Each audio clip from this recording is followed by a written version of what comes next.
नमस्कार, स्वागत है आपका जी बिजनेस में। मैं हूं दीपक डोभाल और आप देख रहे हैं आपकी खबर आपका फायदा। देश के एविएशन सेक्टर में नई क्रांति की तैयारी चल रही है। टाटा समूह ने एयर इंडिया को खरीदने के बाद अब तक एविएशन सेक्टर की सबसे बड़ी डील की है। कंपनी ने 470 विमान खरीदने के लिए एयरबस और बोइंग के साथ अरबों डॉलर का समझौता किया है। आज हम इस शो में चर्चा करेंगे कि कैसे ये डील एविएशन और टूरिज्म सेक्टर में बड़ा बदलाव ला सकती है, कैसे आने वाले दिनों में आम लोगों के लिए हवाई यात्रा ज्यादा सुलभ और सस्ती होगी, क्या कुछ अभी चुनौतियां बाकी हैं और क्या नए प्लेन खरीद लेना एविएशन सेक्टर की कायाकल्प करने जैसी कोई बात रखता है, कोई मादा रखता है। चर्चा करेंगे बहुत ही खास मेहमानों के साथ, सेक्टर के एक्सपर्ट्स के साथ। लेकिन सबसे पहले ये छोटी सी रिपोर्ट।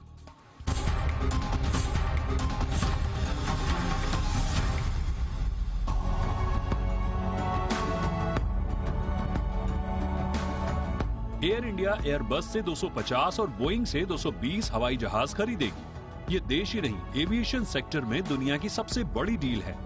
एयर इंडिया 470 हवाई जहाज खरीदने पर 100 अरब डॉलर से भी ज्यादा की रकम खर्च करेगी। एयरबस से 40 wide body A350 aircraft, 210 narrow body A320 Nios aircraft खरीदेगी, जबकि बोइंग से 190 B737 मैक्स विमान, 20 B787 विमान और 10 B777X विमान खरीदेगी। दिलचस्प यह है कि इस डील के वक्त भारत के प्रधानमंत्री नरेंद्र मोदी और फ्रांस के राष्ट्रपति मैक्रो भी मौजूद थे।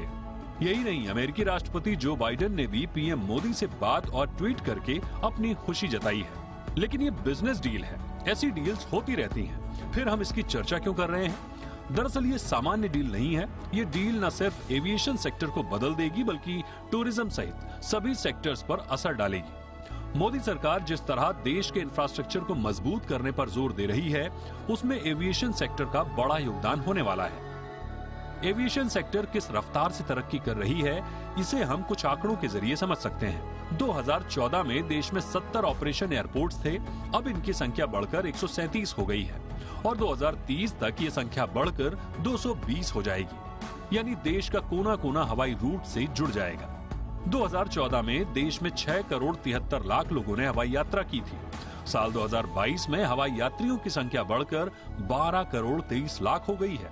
मगर अगला आंकड़ा और चौंकाने वाला है। 2030 में करीब 85 करोड़ यात्री हवाई सफर करेंगे। इस आंकड़े से आप समझ सकते हैं कि एविएशन सेक्टर में कितने मौके हैं और ये टूरिज्म सहित देश की इकोनॉमी में कितने क्रांतिकारी बदलाव लाने वाला है। मगर एविएशन सेक्टर की ग्रोथ में चुनौतियां भी बहुत हैं। पिछले दिनों खबर आई थी कि सरकार छोटे एयरपोर्ट्स पर डेवलपमेंट और यूजर फीस को बढ़ाने पर विचार कर रही है।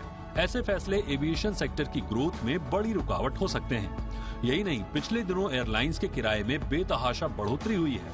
एयरलाइंस का तर्क है कि ATF बहुत महंगा है, मगर वजह जो भी हो, ये हवाई यात्रा करने वालों को हतोत्साहित करते हैं। सरकार को एविएशन सेक्टर में सर्विसेज को सस्ता करने के उपायों पर जोर देना चाहिए।